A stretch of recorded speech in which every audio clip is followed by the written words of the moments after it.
Jadi kadang-kadang kita sudah tidak tahu waktu, mau tengah malam, mau pagi, mau hari Sabtu, mau tanggal merah. Saya sangat salut dengan teman-teman tim kerja kita di uji klinis ini. Sebagian besar mereka ingin berkontribusi karena dengan kesadaran tinggi, ayo cepat supaya vaksinnya bisa dipakai dan supaya pandemi ini cepat selesai.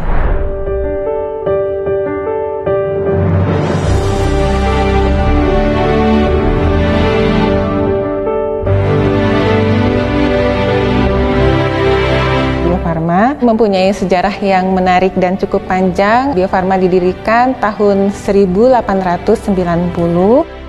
Jadi dari tahun 1890 mungkin ya masa-masa sulit karena di bawah kependudukan negara lain, tetapi awal itu bangkit itu tahun 1993 ketika Bio Farma mulai memproduksi vaksin oral polio. Jadi sebenarnya bukan hanya sekarang-sekarang, dulu juga ketika masa pandemi cacar bopeng atau cacar api yang bisa menimbulkan kematian, itu Bio Farma sudah berkontribusi memproduksi vaksinnya dan alhamdulillah WHO menyatakan penyakitnya dan virusnya sudah punah dari muka bumi.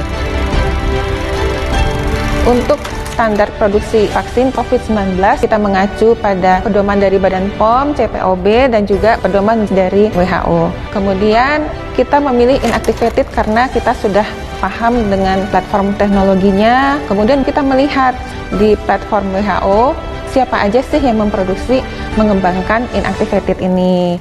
Nah, salah satunya adalah Sinovac. Jadi kita sudah terbayang nih, standar yang mereka implementasikan dan ada transfer teknologi dari Sinovac ke Bio Farma. Jadi kita mendapat nilai lebih dengan kerjasama dengan Sinovac ini. Saat kita memutuskan kerjasama dengan Sinovac, mereka belum mulai fase 3. Kita butuh kepastian nih, masyarakat kita banyak, kita harus dapat vaksin yang baik, aksesnya harus cepat. Akhirnya kita putuskan untuk ikut berkontribusi dengan melaksanakan uji klinis fase 3 di Indonesia.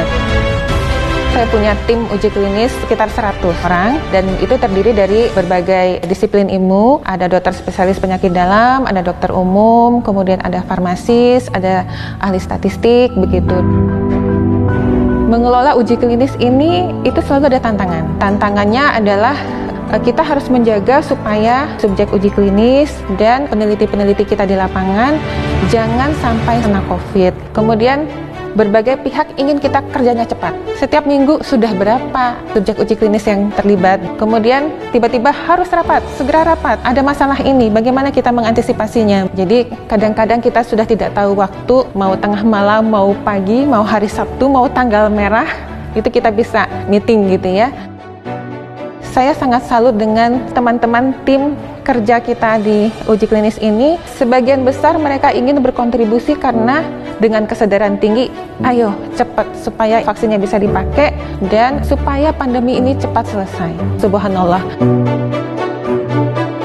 Sejauh ini bahan bakunya sudah cukup, di mana total produksi dalam setahun sekitar 250 juta dosis. Kita selalu mentreatment atau menyimpan bahan tersebut di suhu 2-8 derajat, sehingga kita yakin bahwa proses produksi sejak pengiriman, kedatangan, sampai dengan siap distribusi itu suhunya terjaga, sehingga kualitas vaksinnya betul-betul terjaga.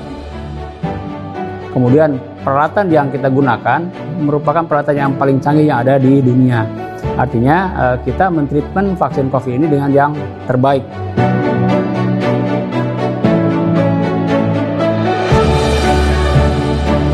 Untuk distribusinya, jadi kita mendesain box pengiriman, di mana di situ kita sudah dimasukkan sistem pendingin dan monitoring. Jadi kita pastikan bahwa sejak dari Bio Farma sampai ke tujuan itu suhunya terjamin, kemudian kualitasnya betul-betul terjaga.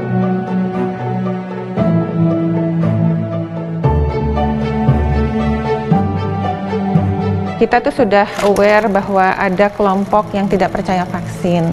Untuk kelompok yang masih belum percaya ini, saya berharap mereka hatinya mau terbuka, menerima ilmu saintifik yang sebenarnya. Menghasilkan suatu vaksin yang kemudian mendapat emergency use authorization itu memerlukan suatu upaya yang sangat besar dan berat.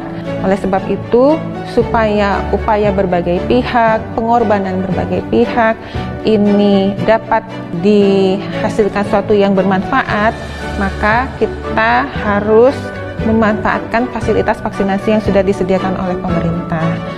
Tapi jangan lupa, selain divaksin, tetap jalankan protokol kesehatan dan 5M.